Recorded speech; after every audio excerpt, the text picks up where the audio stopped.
നമസ്കാരം, എന്റർടൈൻമെന്റ് കീഴിലേക്ക് എല്ലാവർക്കും സ്വാഗതം. എന്റർടൈൻമെന്റ് കീയുടെ ഇക്കിരി റിയാക്ഷനാണ്.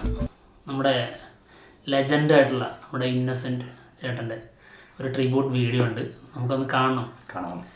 റിനോയ് വിൽസൺ ചെയ്ത വീഡിയോ ആണ് കേട്ടോ. യെസ്, ഏകദേശം 2 വർഷം മുന്നേ ചെയ്ത വീഡിയോ ആണ്. അതെ, ഇത് 2 വർഷം മുമ്പ് ചെയ്തതാണ്. കിട്ടിയത് ഇതാണ്. അപ്പൊ നമുക്ക് ഇതൊന്ന് നോക്കാം. ഓക്കെ, നമുക്ക് കാണാം. റെഡി.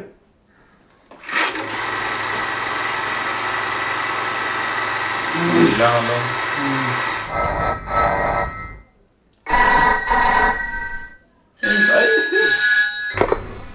ഹലോ, അല്ലെങ്കിൽ നീ എന്നെ എന്ത് ചെയ്യും? കൊണ്ടുപോയി കൊല്ലോ? ഓ, നാടൻ കൃത്യസമയത്ത് തന്നെ തുടങ്ങും. അടുത്തൊരു ബെല്ലോട് കൂടി നാടകം സമാരംഭിക്കുക.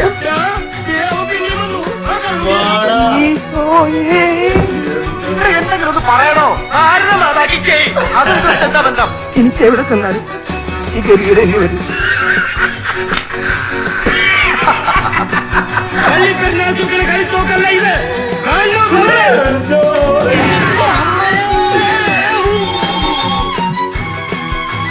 ഈ കഥനക്കാരനെന്ന് ഞാൻ കൊല്ലുമല്ലോ.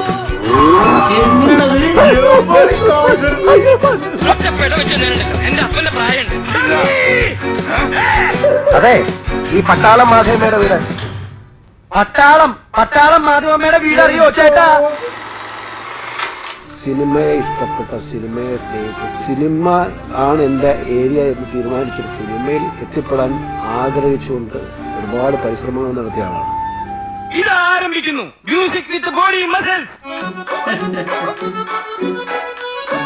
നഷ്ടം തന്നെയാണോ? എനിക്ക് വിശക്കടൂ.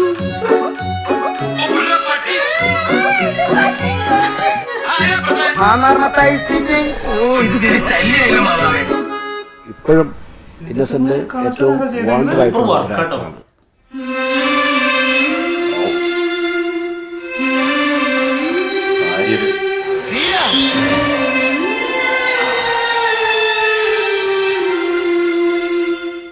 ഈശ്വരൻ അറിഞ്ഞൊരു ഇന്നസെന്റ് മുഖമാണ് അദ്ദേഹത്തിന് ടോട്ടൽ.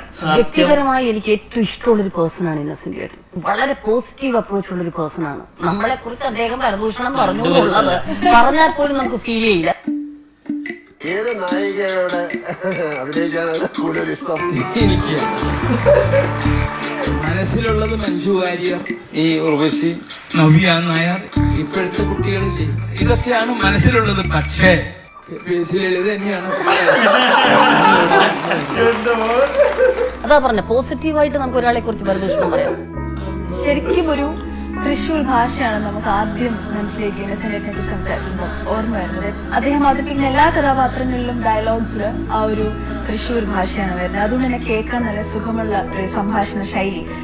നിങ്ങളെ ഞാൻ എവിടെയോ കണ്ടല്ലോ. എന്താ ഈ പൊട്ടം പൂരം കാണുന്ന പോലെ നോക്കണേ? മനസ്സിലായില്ല നിനക്ക്? പാതാളക്കരഞ്ച എന്തിന്? കുടമാറ്റം നന്നായത് പാറമേക്കാവിലാണെങ്കിലും വെടിക്കെട്ട് നന്നായത് തിരുവമ്പാടിയ. എന്തൊക്കെ തേങ്ങാന്നെന്താ പറയുന്നേ? അല്ല, പറഞ്ഞേ ഉള്ളൂ.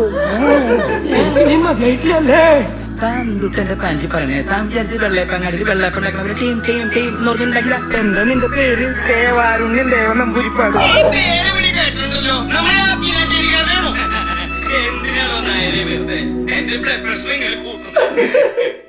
ഞാൻ ഏറ്റവും കൂടുതൽ സ്നേഹിക്കുകയും ഏറ്റവും കൂടുതൽ ബഹുമാനിക്കുകയും എനിക്ക് എന്തും പറയാനുള്ള സ്വാതന്ത്ര്യവുമുള്ള എൻ്റെ ഏറ്റവും ആത്മാർത്ഥ ഒരു മിത്രവും സഹോദരനുമാണ് ഇന്നസെന്റ് എന്ന് ഞാൻ പറഞ്ഞാൽ അങ്ങയുടെ മറുപടി എന്തായിരിക്കും? ഞാനൊരു പാട്ട് പാടുന്നു. ഒന്ന് പാടാം. അഴകാന നീലവരും പരുപോലെ ഓടിവരും കണ്ണാടി പോലെ വരും തോണിക്കുട്ട, ഇന്നെങ്കിൽ നാളെ വരും തോണിക്കുട്ട, ഇന്നെങ്കിൽ നാളെ വരും, നാളെങ്കിൽ മറ്റന്നാ വരും, എന്നെങ്കിലും ഓടി വരും തോണിക്കുട്ട. ഈ പാട്ടിൽ ആരോ കൈവശം ഇതൊന്നും കമ്പിളിയമ്മാവ താമര കുമ്പിളിൽ എന്തെങ്കിലും ഉണ്ടോ? താഴോട്ട് പോരുമ്പോ എന്തെങ്കിലും സാധനം കൊണ്ടുവരൂ.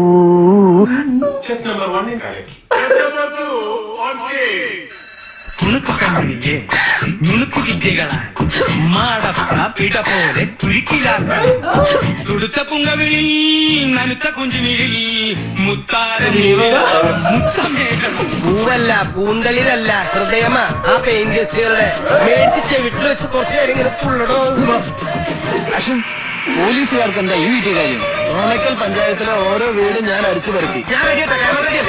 പഴയ രാവണനിലെ ഇന്നസെന്റ് അഭിനയിക്കാൻ ക്യാമറയുടെ മുന്നിൽ നിൽക്കുന്ന ഒരു രംഗം എന്ന് പറയുന്നത്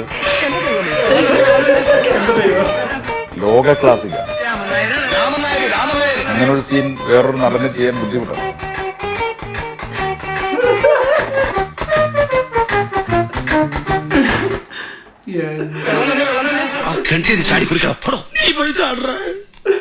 കുട്ടിക്കാനം എന്ന് പറയുന്ന സ്ഥലത്താണ് ഷൂട്ടിംഗ്. ഞാൻ ആ കുട്ടിക്കാനത്ത് ഒരു പള്ളിയിലെ അച്ഛനായിട്ടാണ് അഭിനയിക്കുന്നത്. 6 പേജ് ഡയലോഗ് എന്റെ ആണ്. ഡോക്ടർ ഗംഗാധരനെ ഞാൻ വിളിച്ചു, എന്താ ഈ ബയോപ്സി റിപ്പോർട്ട്? ആ ദിവസം കിട്ടേണ്ടത്. ഡോക്ടർ പറഞ്ഞു, നാളെ നിങ്ങൾ ഹോസ്പിറ്റലിലേക്ക് വരണം. അത് പറഞ്ഞ വഴിക്ക് എനിക്ക് കാര്യം മനസ്സിലായി. പിന്നെ ആ സമയത്ത് നമുക്ക് ഉണ്ടാവുന്ന മാനസികാവസ്ഥ ഞാനിങ്ങനെ ആലോചിച്ചു, ഇനി ഒരിക്കലും ഈ ലൈറ്റുകളുടെ മുമ്പിൽ വരേണ്ടി വരില്ല, ഈ ക്യാമറയുടെ മുമ്പിൽ എനിക്ക് വരേണ്ടി വരില്ല. എന്റെ സുഹൃത്തുക്കളായ മോഹൻലാലോ മമ്മൂട്ടിയോ ജയറാമോ അവരൊന്നും ഇനി കാണാൻ സമയം കഴിഞ്ഞു അല്ലേ, കഷ്ടമായി പോയി. ഇതൊക്കെ മനസ്സിലിങ്ങനെ തോന്നി തോന്നി തോന്നി ഞാൻ വല്ലാതായി. അന്ന് ഇന്നസെന്റിനെ അന്ന് വീട്ടിൽ ചെന്ന് കാണുന്ന സീൻ എനിക്കിപ്പോഴും ഓർമ്മയുണ്ട്. ആരുമില്ല, 4 ഭാഗം ഇതേപോലെ കർട്ടനിട്ടൊരു മുടിയെല്ലാം പോയി, വളരെ ശോഷിച്ച ശരീരവുമായി. മകൻ പെട്ടെന്ന് കരഞ്ഞകത്തേക്ക് പോയി. ദുഃഖവും കാര്യങ്ങളൊക്കെ ആയിട്ടാണ് നിങ്ങൾ എന്റെ മുമ്പിലേക്ക് ഒരു കപ്പ് കാപ്പി കൊണ്ടുവരുന്നുവെങ്കിൽ ഞാൻ എവിടേക്കെങ്കിലും പോകും. ചിരിച്ച മുഖവുമായിട്ട് നിങ്ങളെ കാണാൻ പാടുള്ളൂ. അതിനുശേഷം ഇവരൊക്കെ ആരും കാണാതെ ഏതെങ്കിലും മുറിയിൽ പോയി കരഞ്ഞിട്ട് ആ കണ്ണീരൊക്കെ തുടച്ചിട്ടാണ് എന്റെ അടുത്തേക്ക് വരുന്നത്. ഇന്ന് ക്യാൻസർ എന്ന് പറയുന്ന രോഗത്തെ കോമഡി കൊണ്ട് കീഴടക്കിയ ഒരു മനുഷ്യനാണ്. നമുക്ക് ചെറിയ ഒരു അസുഖം വരുമ്പോൾ പോലും നമ്മൾ നമ്മുടെ ലൈഫേ തീർന്നു എന്ന് വിശ്വസിക്കുന്ന ആളുകളാണ്. അവിടെ നിന്നിട്ടാണ് ക്യാൻസർ പോലത്തെ ഒരു സംഭവത്തിന് ആ സമയത്ത് എന്തോ നെഞ്ചുവേദന ഹാർട്ട് അറ്റാക്ക് പോലെ വന്നു കഴിഞ്ഞപ്പോ പുള്ളി പറയും, നിന്നേക്കാൾ വലിയ ആളാകത്തിരിക്കുന്നു, ഹാർട്ട് അറ്റാക്ക് നീ പുറത്ത് വെയിറ്റ്. ആത്മവിശ്വാസം കൊണ്ട് രോഗത്തെ തോൽപ്പിച്ച കഥ പറഞ്ഞ ചലച്ചിത്ര താരവും MP-യുമായ ഇന്നസെന്റിന്റെ സാന്നിധ്യം. ചിരിച്ചുകൊണ്ടാണ് ക്യാൻസറിനെ നേരിടാൻ തീരുമാനിച്ചതിനെ പറ്റി ഇന്നസെന്റ് പറഞ്ഞു തുടങ്ങിയത്. ക്യാൻസർ ചികിത്സയുടെ പേരിൽ നടക്കുന്ന തട്ടിപ്പുകൾക്കെതിരെ ആഞ്ഞടിച്ച ഇന്നസെന്റ് ക്യാൻസർ ചികിത്സാ രംഗത്ത് സർക്കാർ ഇടപെടൽ കൂടുതൽ ശക്തമാക്കണമെന്നും ആവശ്യപ്പെട്ടു. മനസാന്നിധ്യം കൊണ്ട് രോഗത്തെ തോൽപ്പിക്കാമെന്ന് ആവർത്തിച്ച ഇന്നസെന്റ് രോഗിയിൽ ആത്മവിശ്വാസം പകരേണ്ടതിന്റെ പ്രാധാന്യത്തെപ്പറ്റിയും വാചാലനായി. ചലച്ചിത്ര താരം ഇന്നസെന്റ് എഴുതിയ ക്യാൻസർ വാർഡിലെ ചിരി എന്ന പുസ്തകം കൊച്ചിയിൽ പ്രകാശനം ചെയ്തു. അർബുദ രോഗബാധിതനായിരിക്കെ ചിരിയിലൂടെയും ചിന്തയിലൂടെയും ജീവിതത്തെ നേരിട്ടതിന്റെ നേർസാക്ഷ്യമാണ് ഈ പുസ്തകം. ഇന്നസെന്റിന്റെ പുസ്തകം നിങ്ങൾ വായിച്ചില്ലെങ്കിൽ വായിക്കുന്നത് അതിഗംഭീര ബുക്കാണ്. ഒരു ക്യാൻസർ പേഷ്യന്റ് വേണമെങ്കിൽ ബൈബിളാണെന്ന് വേണമെങ്കിൽ പറയാം. അമ്മാതിരി ബുക്കാണ്. മോട്ടിവേഷൻ എന്നൊക്കെ പറഞ്ഞാൽ ഒരു രക്ഷയില്ല. മലയാളത്തിലെ 2ാമത്തെ ബഷീറാണ് ഇന്നസെന്റ് എന്ന് സംവിധായകൻ സത്യനന്ദിക്കാട് പറഞ്ഞു. നടനും MP-യുമായ ഇന്നസെന്റിന്റെ ക്യാൻസർ വാർഡിലെ ചിരി എന്ന പുസ്തകം കന്നഡയിലേക്ക് വിവർത്തനം ചെയ്ത ബംഗളൂരു മലയാളി. മലയാളത്തിന് പുറമെ തമിഴ്, ഇംഗ്ലീഷ്, ഇറ്റാലിയൻ ഭാഷകളിലേക്കും പുസ്തകം മൊഴി മാറ്റിയിട്ടുണ്ട്. ഇന്ന് ക്യാൻസർ വന്ന ആർക്കും ഡോക്ടേഴ്സ് റെഫർ ചെയ്യുന്ന പുസ്തകം.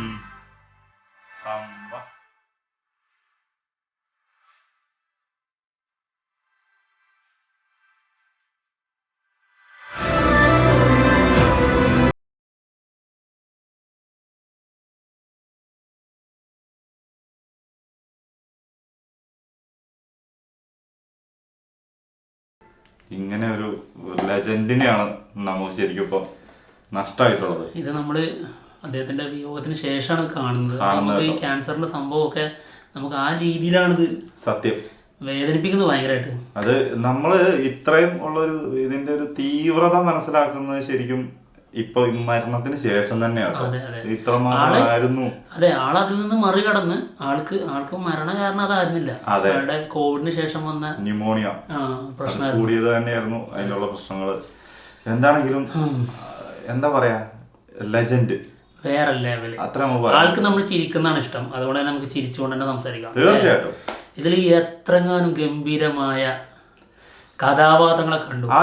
അതുമല്ല, ആ കഥാപാത്രങ്ങളെ കട്ട് ചെയ്ത് എഡിറ്റ് ചെയ്ത് വെച്ചിരിക്കുന്ന രീതി ഉണ്ടല്ലോ. നമ്മളിപ്പോ ഒരാളോട് സംസാരിക്കുന്ന അത് അതിനെ തിരിച്ചു മറുപടി പറയുന്നതും അയാളുടെ തന്നെ വേറൊരു ക്യാരക്ടർ. അതെ, അത് ഭയങ്കര രസമായിട്ട് തന്നെയാണ് അത് കൊണ്ടുപോയിട്ടുള്ളത്. ശരിക്കും നമ്മൾ ഫസ്റ്റ് മുതലേ നമ്മളിപ്പോ ചിലർക്ക് തോന്നാം എന്താ മുതലുള്ളത് എന്നൊക്കെ, അപ്പൊ എന്റെ മോനെ എന്നുള്ള ഒരു ലെവല് നമുക്ക് ഇത് ഓരോ സമയത്ത് ഇത് മേ ബി ചിലർ കണ്ടിട്ടുണ്ടാവാം, നമ്മൾ ആദ്യമായിട്ട് കാണാണ്.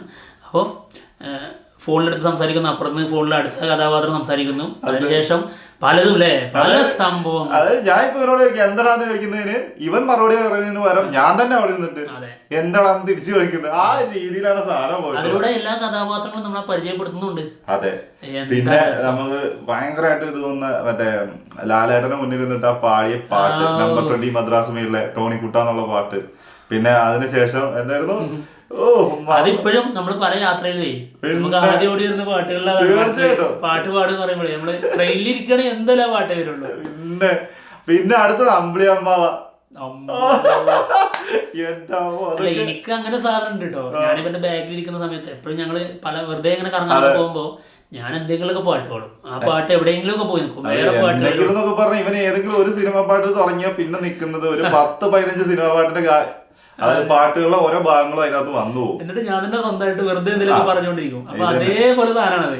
ഇത് ഭയങ്കര രസമാണ് കേട്ടോ. നമുക്ക് ആലോചിക്കാൻ പറ്റുന്നില്ല, അങ്ങനത്തെ ഒരാളാണല്ലോ ശരിക്കും. കൽപ്പന പറഞ്ഞതുപോലെ രണ്ടുപേരും ഇപ്പൊ ഇല്ല, കൽപ്പന പറഞ്ഞത് തന്നെയാണ് ശരിക്കും ഇന്നസെന്റ് ആയിട്ടുള്ള ഒരു മുഖം തന്നെയാണ് ആൾക്ക് കിട്ടിയിട്ടുണ്ടായിരുന്നത്. പേര് പോലെ തന്നെ സത്യം. അതാ പേരിട്ട ആൾക്കാരെയാണ് നമ്മള് ഇതാക്കട്ടെ. കാരണം ആ ഒരു മുഖം വന്ന് ചെറുപ്പത്തിലെ കണ്ടതുകൊണ്ട് തന്നെയാണല്ലോ അങ്ങനെ ഒരു പേര് തന്നെ ഇട്ടത്. ആള് എന്താ റിയൽ ലൈഫിലും ആള് ഭയങ്കര ഫണ്ണായിരുന്നു, ഭയങ്കര രസകരമായിട്ടുള്ള സംസാരമായിരിക്കും. ഇപ്പൊ കണ്ടില്ലേ ആരുടെ കൂടെ അഭിനയിക്കണം എന്നുള്ളതാണ് ഏതെങ്കിലും താല്പര്യം, ഭാവന, നവ്യ അവരുടെയൊക്കെ കൂടെയാണ് എന്നുള്ളതും എന്നാൽ കിട്ടുന്നത്. അതെ. പിന്നെ അതുപോലെ തന്നെ വേറൊരു കാര്യം ജയസൂര്യ പറഞ്ഞ കാര്യം, അത് ക്യാൻസർ പിടിച്ച് കിടക്കുന്ന സമയത്ത് ഹാർട്ട് അറ്റാക്ക് വന്നപ്പം ഹാർട്ട് അറ്റാക്കിനോട് പറഞ്ഞു നിന്നെക്കാളും വലിയ ആളാകത്തിരിക്കും ഇപ്പൊ പോയിട്ട് വരാൻ. പിന്നെ വരാന് സൂപ്പറായിരുന്നു. അത് പറയുന്ന സമയത്ത് എടുത്ത് കാണിച്ചത് ഇന്നത് പറഞ്ഞ സംഭവം മറ്റൊരു ഇന്റർവ്യൂല് ജയസൂര്യ പറഞ്ഞത് തന്നെ വീണ്ടും എടുത്ത് കാണിച്ചിരിക്കുകയാണ്. അതും ഗംഭീര വർക്കായിരുന്നു. ശരിക്കും തീരാത്തൊരു നഷ്ടം തന്നെ കേട്ടോ. നമുക്ക് അങ്ങനെ ഒരുപാട് നഷ്ടങ്ങളായി ഇപ്പൊ ഈ അടുത്ത്, നമുക്ക് ചിന്തിക്കാൻ പറ്റുന്നതിന്റെ അപ്പുറം. എന്താണെങ്കിലും ഇതൊക്കെ മറികടന്ന് വീണ്ടും മലയാള സിനിമ മുന്നോട്ട് തന്നെ പോകുന്നു എന്ന് തന്നെ ആഗ്രഹിക്കാം. അത് ഇവരുടെയൊക്കെ ആഗ്രഹം അത് തന്നെയായിരുന്നു. ഒരിക്കലും നിന്നു പോവാതെ വീണ്ടും വീണ്ടും നല്ലതായിട്ട് മലയാള സിനിമ മുന്നോട്ട് വരണം എന്ന് തന്നെ ആഗ്രഹിച്ച ആൾക്കാരാണ്. അതായത് എന്നും ഇവരുടെയൊക്കെ ഓരോ കഥാപാത്രങ്ങളിലൂടെ ഇവര് ജീവിക്കും എന്നുള്ളതാണ്. തീർച്ചയായിട്ടും. അപ്പൊ പോവല്ലേ? അപ്പം ഞങ്ങൾ പോവാണ്. മറ്റുള്ള വിശേഷമായിട്ട് ഉടനെ വരാം. ബൈ.